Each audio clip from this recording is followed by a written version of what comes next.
UGC इस बार एक ऐसा रेगुलेशन लेके आ रही है जिसमें ऑपरेसर और ऑपरेस्ड पहले से ही डिसाइडेड है। मैं कहानी सुनाता हूं, फिर यूजीसी की गाइडलाइंस पे आएंगे बारी बारी से। एक विष्णु तिवारी थे जो 20 साल तक जेल में रहे।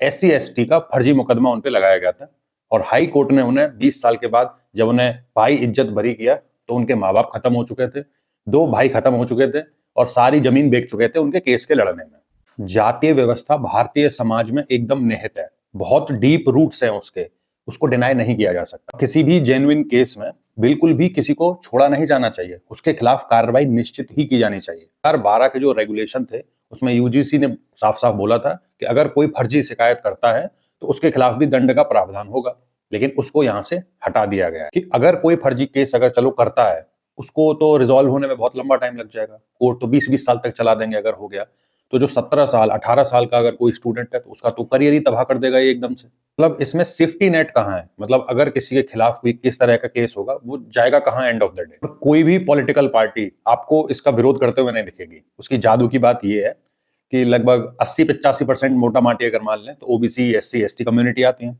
SC ST कम्युनिटी इसमें पहले से थी। ओबीसी जो 50-55 के आसपास आती है उसको नया नया जोड़ा गया है।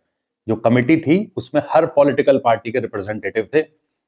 आने वाले समय में 5 राज्यों के चुनाव आने वाले हैं, तो अब हटाए उसको कोई कैसे? क्योंकि ये तो मतलब आत्मघाती भी तो साबित हो सकता है। तो इस वजह से कोई भी पॉलिटिकल पार्टी कुछ नहीं बोलने वाली है। और धर्मेंद्र प्रधान जी ने आके जो सफाई दी, मतलब सफाई थी भी क्या थी, कुछ पल्ले नहीं पड़ा उसमें कि हाँ किसी के खिलाफ डिस्क्रिमिनेशन नहीं होगा। तो वो तो रेगुलेशन के हिसाब से तय होगा। रेगुलेशन तो कह रहा है कि ये तो जब चाहे तब हो सकता है, रुकेगा कैसे वो धर्मेंद्र प्रधान जी ने इसमें नहीं बताया। आखिरकार बीजेपी भी अपीजमेंट के रास्ते पर पहुंच ही गई।